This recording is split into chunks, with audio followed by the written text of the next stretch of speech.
Olá, pessoal, estamos no ar com mais um episódio do Baldincast, dessa vez com a nossa série especial, entrevistando os candidatos à presidência para o próximo pleito da Ordem.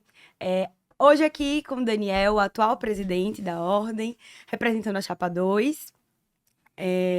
Vamos lá, Daniel, vamos começar. Quer se apresentar para o pessoal? Olá, gente, tudo bem? Meu nome é Daniel Costa, eu sou advogado e é uma grande honra estar participando aqui desse podcast que é tão importante para a gente discutir temas, debater assuntos relevantes da sociedade. Agradeço pelo convite e estou à disposição. Então, para começar, vamos falar sobre o fortalecimento da gestão e eficiência da OAB, certo? No seu caso, como você é o atual presidente, então as perguntas vão ser direcionadas não só para as propostas futuras, mas você pode trazer também um pouquinho do que pretende continuar, né? Quais seriam as propostas para modernizar e fortalecer a gestão da OAB, de forma a garantir a maior eficiência e principalmente a transparência para os profissionais da advocacia? Bom, a ordem ela exerce um papel fundamental para o advogado, para a advogada, e isso tem uma consequência imediata no exercício da profissão. Quando a gente fala de eficiência, de fortalecimento, a gente fala também do aspecto administrativo da ordem, mas também da nossa atuação em todos os assuntos que falem, digam respeito a uma melhor atuação profissional. E tudo começa com a defesa das prerrogativas da advocacia. Ao longo desses últimos 3 anos, a gente tem trabalhado muito em defesa das prerrogativas. A princípio, a gente tem um aspecto pedagógico que é muito importante, a gente vem realizando cursos, inclusive recentemente, a gente fez um curso lá na sede da CAASE, no auditório da CAASE, reunindo vários profissionais da polícia, no intuito de mostrar o quanto que é importante para a sociedade, para a advocacia, mas também para a própria polícia, esse respeito às prerrogativas. Não foi o primeiro curso, a gente tem um intuito agora de criar a Escola Superior de Prerrogativas, que vai tratar desse aspecto pedagógico de uma forma permanente para a advocacia, para a sociedade. E adentrando um pouco na eficiência, que foi um dos pontos da pergunta, a gente entra no aspecto administrativo, que começa com o funcionamento da instituição através dos funcionários, de como a ordem pode criar projetos, programas que venham a facilitar o exercício da profissão, mas, acima de tudo, que a gente consiga sempre ser uma instituição forte e que mostre para a sociedade que a ordem está ali ativa para defender os interesses da advocacia, mas também para continuar exercendo o seu histórico protagonismo social. Além da defesa das prerrogativas, a gente traz aspectos que entram no dia a dia da profissão, como a ampliação dos coworkings, como o crescimento da ESA, com a ampliação dos serviços da CAASE, enfim, uma série de atributos que vêm para poder fortalecer o exercício da profissão. Já até adiantou a nossa próxima pergunta aqui, que a gente iria falar justamente sobre a gestão e a capacitação dos novos advogados e dos advogados aí já atuantes. Já trouxe algumas dessas propostas, mas, assim, acho que a proposta da Baldin, né, a ideia da Baldin aqui é realmente falar sobre gestão, né?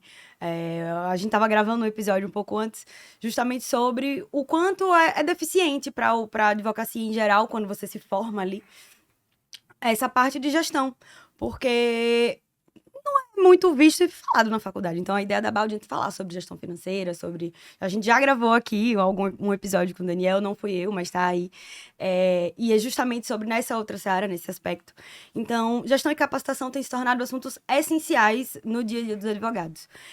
Que tipo de apoio e programas de capacitação a sua gestão pretende implementar, mas não só implementar, também continuar? O que é que você acha que lá funcionou e vale a pena continuar aqui fomentando nos próximos anos? No episódio que nós participamos, a gente falou especificamente sobre empreendedorismo e gestão. Gestão de escritório hoje é algo que é fundamental. Aquela atividade da advocacia que repousava na informalidade não combina mais com um mercado que é concorrido e que foca muito em inovação e tecnologia, né? O escritório boutique ou a advocacia que é exercida da forma romântica, isso para hoje em dia não funciona mais, né? Por isso que a gente fala muito de empreendedorismo e gestão. Nós criamos um projeto nesses últimos anos que foi muito legal e muito bem aceito pela advocacia, que é o Advocacia Empreende, que está dentro de um programa de empreendedorismo permanente na advocacia. Dentro da Advocacia Empreende, a gente tem vários capítulos em que a gente mostra para a advocacia como criar os seus escritórios, qual tipo de tributação você vai escolher. E dentro do aspecto de funcionamento do seu escritório, tem toda uma atuação da ordem voltada a ajudar os profissionais da advocacia na montagem do escritório. Isso vai desde o atendimento da recepção até o produto final, que é a entrega para o cliente de um resultado favorável, né? Obviamente que quando a gente fala de empreendedorismo, quando a gente fala de gestão, a gente não pode deixar de falar de tecnologia. Existe um setor dentro dos grandes escritórios, e a gente vem trazendo muito isso para a advocacia, que é a controladoria jurídica. É lá que nós conseguimos concentrar. Milito nela. Lá que a gente consegue fazer todo o controle de prazo, de processo. E com a ajuda de tecnologia, de softwares jurídicos, você consegue ter uma melhor atuação profissional. Você não tem como otimizar a sua atuação sem tecnologia hoje em dia. Tem muita gente que gosta ainda da agenda, de anotar os prazos, os compromissos, mas hoje a inteligência artificial pode facilitar muito o exercício da profissão. Então, a ordem ela tem um papel fundamental nisso também. No meu escritório, eu procuro levar essas novas tecnologias, as novas técnicas também acerca de gestão de escritório, porque eu sei o quanto que isso pode ser melhor para o meu cliente. E o diferencial da advocacia não está só no aspecto técnico, né? A gente estuda, a gente se prepara na faculdade, mas a advocacia vai muito além. Eu falo sempre, por exemplo, nas entregas de carteira, que o advogado ele é advogado desde a hora que ele acorda até a hora que ele vai dormir, né? Se ele está de férias com a família, ele continua sendo advogado e ele precisa se mostrar como um profissional capacitado. Então, quando a gente leva isso para dentro de um escritório, a gente precisa ter uma identidade visual, a gente precisa falar de marketing, a gente precisa falar de toda a organização administrativa do escritório que passa sempre pela inovação e pela tecnologia. Dentro da nova gestão agora, quando a gente fala de capacitação, a gente vai expandir os nossos projetos, os nossos cursos da ESA. Primeiro que a gente hoje já tem uma plataforma digital funcionando na OAB, que recentemente ela foi liberada para a advocacia. A gente vai expandir essa plataforma digital para que as aulas não precisem ser assistidas apenas presencialmente. Mas a gente vai além disso, a gente vai criar uma incubadora de escritórios que tem totalmente a ver com a questão de gestão, que é para os escritórios que estão nos seus 6 primeiros meses de criação, a ordem vai participar ativamente desse processo e levando técnicas de empreendedorismo, levando a advocacia empreende para dentro dos escritórios.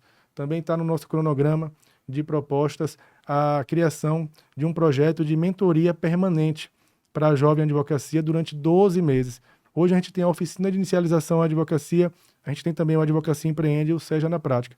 A ideia é que haja um cronograma fixo durante 12 meses em que o advogado, se ele receber a carteira, por exemplo, no mês de agosto, ele pega aquele cronograma a partir de agosto, mas ele sabe que ele vai cumprir até o mês de julho do ano seguinte. Além de várias outras propostas, vários outros projetos que estão dentro do nosso cronograma que vão focar na capacitação da advocacia, principalmente no aspecto prático, porque é uma dificuldade grande, as faculdades hoje não trazem uma oportunidade de ter um estágio, de conhecer como funciona. Tema, né? Da faculdade a gente vai aprender matéria. Exatamente. Tem muito pouco acerca, e nem todo mundo consegue uma oportunidade no escritório, em algum órgão público, para poder estagiar e ver na prática como as coisas funcionam. Então a gente já vem fazendo esse tipo de trabalho e a gente vai ampliar ainda mais. Só para você ter uma ideia, na nossa gestão agora, nós realizamos quase 260 cursos. Uma boa parte desses cursos foram de natureza prática. Inclusive, nós criamos recentemente agora, como era um ano eleitoral, da política partidária, nós criamos o circuito de direito eleitoral. Nós passamos por várias comarcas sergipanas, levando aspectos práticos para a advocacia ter noções acima das noções básicas, mas que permitissem o exercício da profissão agora no ano eleitoral. E, assim, o reconhecimento da advocacia foi muito bom, realmente. Os locais que a gente visita, sempre tem um ou outro advogado que fala, olha, eu fiz o curso, isso me ajudou, tive uma oportunidade. Eu acho que esse é o papel da ordem. Eu venho falando muito isso. Ajudar no exercício da profissão, fazer a diferença no exercício profissional. Você adiantou até algumas questões que eu iria perguntar um pouco mais para frente, mas eu vou puxar para esse momento, porque eu acho que complementa, né, com a sua fala. De fato, inovação e tecnologia são temas fundamentais. Eu acredito que em todos os episódios aqui do Baldingcast a gente fala sobre inovação e tecnologia. Não tem para onde fugir. Eu sou uma militante da controladoria jurídica, essa é a minha função no escritório hoje em dia que eu trabalho. E eu acho que é uma proposta de carreira muito específica, mas muito interessante, né? Dentro da seara jurídica. E a gente vem batendo, né? Que a inteligência artificial chegou para ficar, que softwares jurídicos chegaram para ficar, e você trouxe isso na sua fala. Então, você já trouxe algumas ideias, acho que você vai precisar falar um pouco mais sobre ela, de como a Chapa pretende implementar essa inovação em tecnologia nos escritórios, principalmente aqueles de pequeno e médio porte, que às vezes têm umas limitações, inclusive financeiras, né? Exatamente. A gente tem um projeto de disponibilizar um software jurídico gratuitamente para a advocacia. A gente já vem idealizando isso há algum tempo. Hoje em dia, a gente fechou recentemente com uma empresa de recorte digital que tem outras funcionalidades também. A gente implantou dentro das salas da advocacia e dos nossos coworks um acesso gratuito ao Juiz Brasil. Então, a gente vai estender esse acesso para a advocacia iniciante até 12 meses. Também a gente sabe que dentro da ferramenta do Juiz Brasil tem vários acessos à doutrina, à jurisprudência, a modelo de petições e o quanto que isso facilita também no exercício da profissão. Mas eu acho que o caráter pedagógico e que volta um pouco dentro da esfera do Advocacia Empreende, ele é fundamental e a gente vai expandir isso para os escritórios de advocacia e está dentro do projeto da incubadora, né? Porque quando a gente entra no escritório e a gente participa ativamente como uma mentoria da organização desse escritório, a gente consegue levar esse caráter pedagógico para a advocacia do quão importante é você usar as ferramentas de inovação e de tecnologia. A gente falou um pouco aqui sobre controle de prazo, sobre acompanhamento de publicações, mas vai muito mais além. A gente sabe que com a utilização desses softwares jurídicos, a gente consegue ter um controle do financeiro do escritório, fazer um link direto com o processo. Você não precisa copiar o número do processo para poder fazer a anotação do prazo. E muitas vezes, para quem atua, por exemplo, em demandas repetitivas, a solução da sua peça processual já está ali, na sua frente. E fora que hoje o uso da tecnologia permite fazer com que você tenha menos erros no exercício da profissão. Há vários exemplos que a gente acompanhou aí, e que eu trago até do escritório também, quando você decide pegar um número alto de demandas e você não tem aquele controle sobre o aspecto da jurisprudência do STJ, por exemplo, qual turma está julgando de qual forma, e qual é a tendência que isso traz para o direito sobre aquele assunto específico que você está tratando. E hoje você consegue, com o uso da tecnologia, ter um relatório simplificado na sua mão que permita com que você tome decisões, até estratégicas, dentro do seu escritório. E aí a gente pretende participar ativamente desse processo junto aos escritórios, através da ESA e através do Conselho Estadual da Jovem Advocacia também, trazendo o empreendedorismo para dentro dos escritórios. E tem uma diretoria específica que nós vamos criar, que é a diretoria de empreendedorismo, né, que vai participar de todo o planejamento da atuação da OAB, mas sempre com foco em inovação e tecnologia para os escritórios de advocacia e para a jovem advocacia. Um projeto que a gente chama, está no nosso cronograma de propostas, que é o Start na Advocacia, porque a gente fala muito de escritório, mas existe muita advocacia autônoma. E a gente tem um projeto específico também para quem for autônomo. O pessoal da Equipe. Exatamente. Agora, na sua resposta, você trouxe o pessoal do Conselho da Jovem Advocacia, o Conselho Estadual, a ESA, e essa foi uma pergunta que fizemos para todos também, como você escolheu os integrantes da chapa, né? A gente sabe que para montar a chapa, existem várias ali competências. Quais foram essas competências que foram valorizadas, né? E como foi essa escolha? E no que eles podem fortalecer a gestão da OAB? A gente traz uma chapa hoje com mais de 50% de renovação em relação à atual gestão. É um número razoável, que a gente prega a mudança, a gente continua com um processo de mudança dentro da ordem, mas com uma renovação. A escolha de membros da chapa tem vários atributos que você considera. Tem a questão da sintonia das ideias, as ideologias que cada cada membro traz, o quanto que cada membro pode contribuir. Por exemplo, hoje nós temos na chapa uma advogada que é PCD. A gente não tinha isso no nosso conselho anterior. A gente está trazendo também a presidente do conselho, da comissão, da comissão PCD da OAB. Então a gente procurou fazer agora, foi um aprimoramento da nossa composição, né? Para você ter uma ideia, todos os diretores do Conselho Estadual da Jovem Advocacia estão vindo para o Conselho agora também. Porque na OAB Sergipe, para você ser diretor do Conselho da Jovem Advocacia, você não precisa ser conselheiro seccional. E a gente está trazendo eles agora. É uma valorização também da Jovem Advocacia. Tem os aspectos políticos também, que consideram o histórico do grupo, né? Isso também é levado em consideração. A atuação da ordem. Por exemplo, hoje nós temos uma força muito grande da atuação da OAB Sergipe no interior do estado. A nossa vice-presidente, que está aqui nos acompanhando na gravação, doutora Adênia Mendonça, ela é uma advogada com atuação... Minha aspas, não sou não, mas no episódio anterior que a gente estava gravando aqui, eu estava dizendo que eu vou exigir a minha cidadania itabaiana. Adênia é uma advogada de Itabaiana, ela atuou de forma muito ativa na gestão, pela integração da advocacia. Ela tem um perfil muito acolhedor e ela é muito representativa. É uma mulher advogada que tem sucesso na profissão, mas que ela se doa pela ordem. E esse é o perfil que a gente traz dos demais diretores. Pela primeira vez na história, nós temos 5 diretores da ordem que são do interior.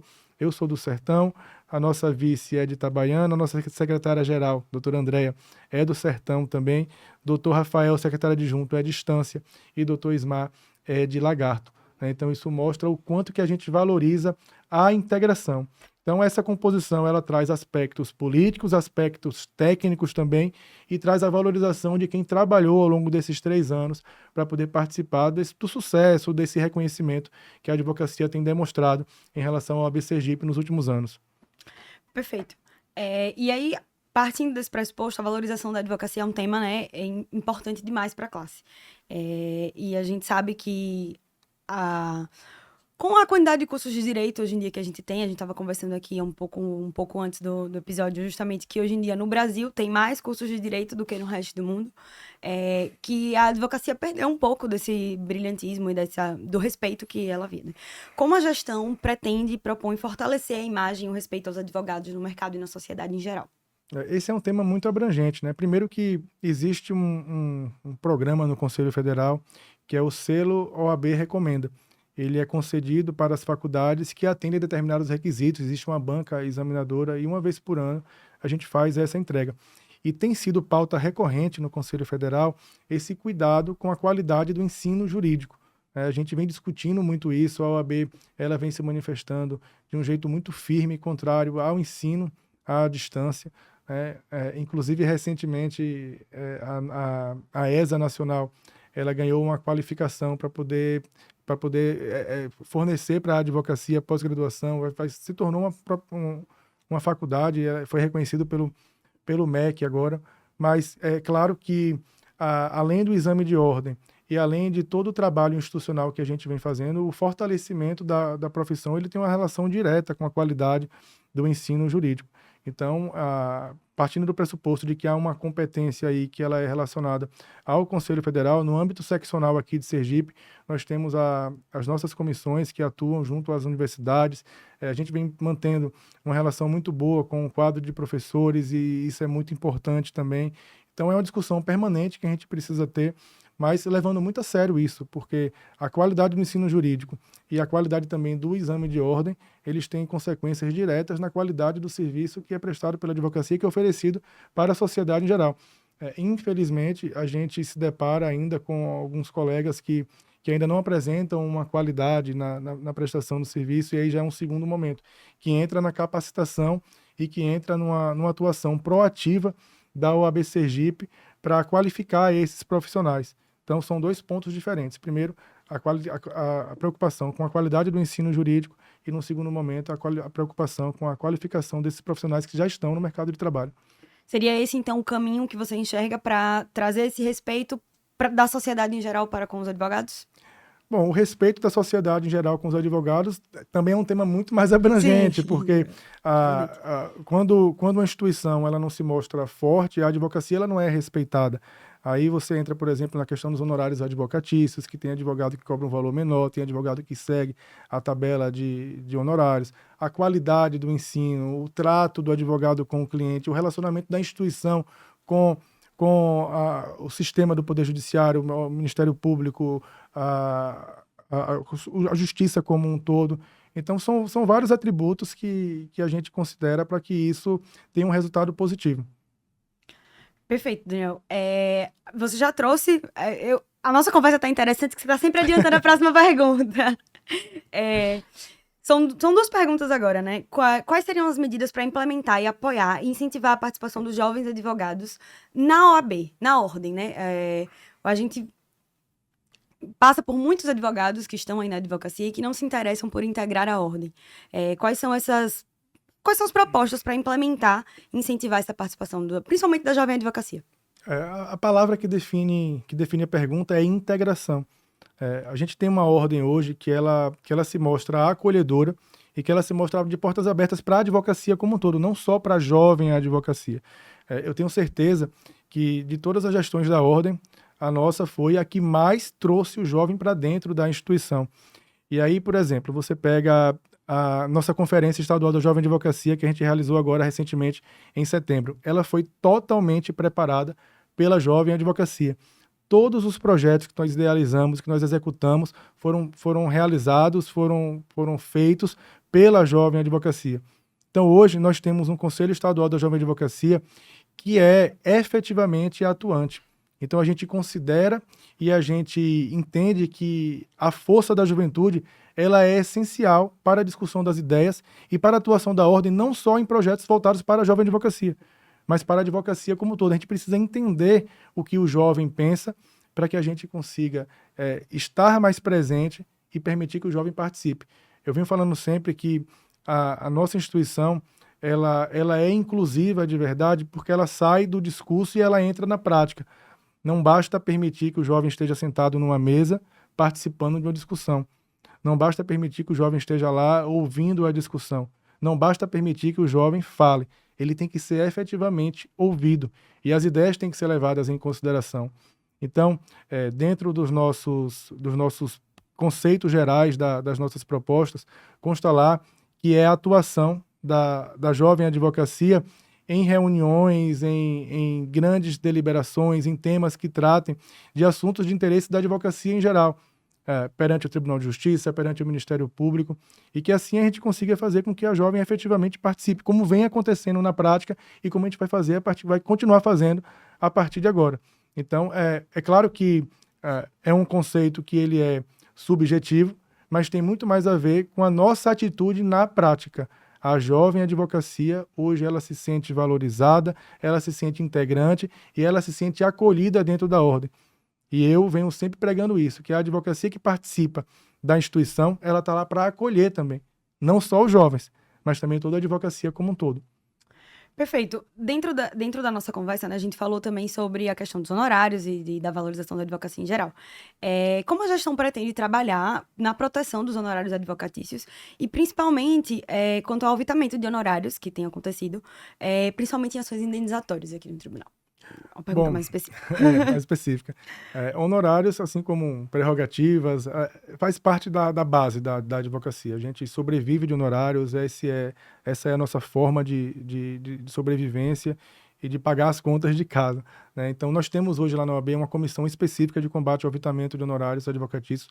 Ela é muito atuante, a gente atualizou recentemente a tabela de honorários e a gente foi mais abrangente, trazendo algumas áreas de atuação que não tinham uma previsão dentro da ordem. A nossa seccional e juntamente com o Conselho Federal, a gente atuou bastante para combater o tema da equidade na precificação dos honorários sucumbenciais e hoje a gente já tem o precedente do STJ que se aplica integralmente para as ações privadas e a gente está aguardando o julgamento do STF em relação às ações contra a Fazenda Pública. Há um desafio muito grande para a ordem, não só aqui em Sergipe, mas para todas as seccionais, que é o combate à precificação dos honorários abaixo da tabela da ordem. Essa é aquela precificação que é voluntária, quando um cliente procura um advogado, ele lá propõe, faz a proposta dos honorários advocatícios. Infelizmente, isso é muito difícil de se fiscalizar, porque precisa que alguém tenha acesso ao contrato, e leve isso para a ordem. Aí entra mais uma vez, como isso não vem chegando até a instituição, entra o caráter pedagógico e de união da advocacia. Não adianta vários colegas advogados cobrarem um preço e o vizinho cobrar um valor menor. Isso desvaloriza muito a nossa profissão. Então, a nossa proposta é manter a ordem vigilante em relação à atuação em defesa dos honorários. A gente vem realizando sustentações orais, a ordem vem se habilitando em ações que estão trazendo um aumentamento dos honorários. A gente vem atuando em defesa de ações específicas de quem pede lá. A gente faz essa habilitação. Então, é manter um caráter vigilante, ativo, fortalecer a comissão de combate ao aviltamento dos honorários e acompanhar essas grandes pautas que tramitam no Conselho Federal para que a advocacia se sinta cada vez mais fortalecida e que os honorários advocatícios venham de forma satisfatória para a nossa classe. Perfeito. Agora, já nos encaminhando aqui para o final do nosso episódio, eu digo que pensar pequeno e pensar grande dá o mesmo trabalho, então a gente pensa grande. Então, pensando que chegou o final das eleições, a sua chapa foi vencedora. Lá no final do mandato, lá no final do mandato, como é que você imagina a gestão da OAB e como é que você gostaria, você já está no final do seu primeiro mandato, então, o que é que você acha? Para você, eu vou até mudar um pouco a pergunta. O que é que você acha, assim, que nesses 2 anos valeu a pena e você deixou sua marca, e o que é que lá na frente você gostaria de ver com o seu nome marcado? E quais são as mudanças implementadas? Bom, eu acho que a Ordem trabalhou muito nesses últimos 2 anos e 10 meses. A gente sempre fala, eu sempre falo isso, que cada presidente deixa o seu legado. E sempre uma gestão é melhor do que a outra, né? Mas a nossa gestão, ela deixa um legado de grandes realizações para a advocacia. Nós inauguramos 4 coworks, a gente revitalizou 21 salas da advocacia, a gente inaugurou 10 novas salas, foram 2 carros que foram adquiridos para a Ordem, a gente reformou o plenário da OAB, a gente concluiu, mobiliou e entregou a sede de instância. Nós realizamos quase 260 cursos ao longo dessa gestão. A gente agregou à nossa anuidade vários serviços, como o suporte de TI gratuito, como o serviço de recorte digital. A gente ofereceu uma creche para a advocacia. A gente sabe o quanto que é difícil para quem tem filho e fazer uma audiência e não tem com quem deixar o seu filho. Além de tantos e tantos outros serviços que nós trouxemos para a advocacia. O nosso foco, e como eu imagino a Ordem, é a manutenção da nossa essência, que é ter uma diretoria que é simples, uma diretoria que sempre tem acesso direto à advocacia. A advocacia, quando procura a diretoria, tem uma resolução sem maiores burocracias, e a gente tem feito isso. Eu sou um presidente que eu respondo a mensagem de todo mundo, todos os dias. Eu fico 2, 3 horas respondendo as mensagens. Às vezes não dá para responder no mesmo dia, às vezes demora 2, 3 dias, mas eu estou lá respondendo as mensagens, porque eu acho que é o mínimo que a advocacia espera da Ordem, é esse respeito de ser atendido, e a gente vem fazendo isso. Então, a essência da Ordem, hoje, é manter a advocacia no centro das atenções. E o que eu imagino para a próxima gestão é que essa essência seja mantida e que a gente consiga avançar naquilo que a gente trouxe de positivo, mas que a gente consiga melhorar naquilo que ainda há dependência para a advocacia. Eu falo muito que a gente cumpriu o nosso cronograma de propostas que foram apresentadas em 2021 para a advocacia, e mais uma vez a gente traz um card de propostas que traz inovação, que traz ideias audaciosas, é verdade, mas que a gente tem certeza que a gente vai conseguir executar tudo. Mas como eu imagino a minha instituição, eu imagino a minha instituição na essência, protegendo e defendendo a advocacia. Fizemos muito, temos muito ainda para poder fazer. Eu sei disso, que ainda há muitos desafios pela frente. A gente tem problemas relacionados à expedição de alvarás, a gente tem problemas relacionados à falta de servidores da justiça em várias comarcas, a gente tem problemas com despachos, processos que estão demorando para poder sair, liminares, temos problemas com a advocacia dativa, então a gente precisa aprimorar esse sistema que a gente conseguiu vencer com tanta dificuldade. Então já há ações da Ordem que estão em andamento, e a gente colocou no nosso card de propostas também, mas se eu tivesse que definir, era isso, é uma instituição que mantém a sua essência de colocar a advocacia no centro das atenções. É isso, chegamos no final das perguntas. Queria agradecer demais por você ter aceitado o nosso convite, por ter vindo aqui fomentar o debate. Como disse nos outros episódios, digo nesse também, as eleições são muito importantes. É muito importante que todos os advogados parem, escutem aqui alguns minutinhos o que os nossos candidatos têm a propor. Vou abrir um espaço para você deixar a sua visão, se você quer falar alguma coisa para nossa audiência, para a gente encerrar. Agradecer pelo convite, agradecer pela oportunidade.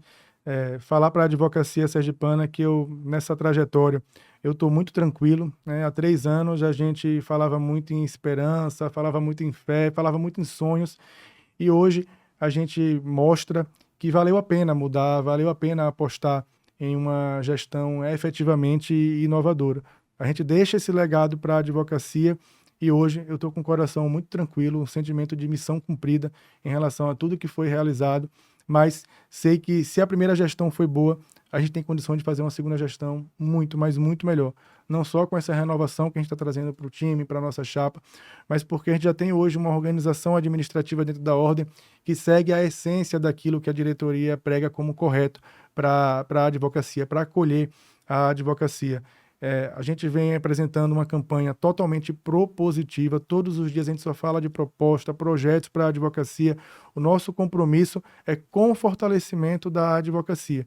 A gente não leva nenhum aspecto subjetivo dos nossos adversários, não é o que vem acontecendo do lado oposto, mas a gente entende que isso faz parte do processo democrático. Mas a palavra hoje que eu trago aqui é de gratidão. Gratidão à advocacia que confiou na gente há 3 anos e que eu tenho certeza que vai confiar mais uma vez para que a Conexão Nova OAB possa seguir em frente, fazendo a diferença na vida de tantos e tantos colegas que hoje atuam. Para você ter uma ideia, nós temos mais de 1.750 advogados cadastrados só no cowork aqui de Aracaju, com quase 25 mil utilizações. É um número muito significativo que mostra que hoje a ordem chega efetivamente aos nossos colegas, mudando para melhor no exercício da profissão. Então, eu agradeço demais a confiança e tenho certeza que a advocacia vai seguir nesse caminho, que não vai permitir que a ordem seja o que era antes, mas que continue nesse caminho de colocar a advocacia no centro das atenções e continuar abraçando e acolhendo com projetos que efetivamente sejam inovadores e que façam a diferença, olhando sempre para a advocacia do futuro e para ter uma instituição cada vez mais forte e respeitada pela sociedade. Muito obrigada, Daniel. Muito obrigada a você que assistiu até aqui. Vou lembrar a produção, se inscreva no canal, ativa o sininho, deixa o like e assiste os nossos outros vídeos que sobre gestão também é muito legal. Tchau, tchau!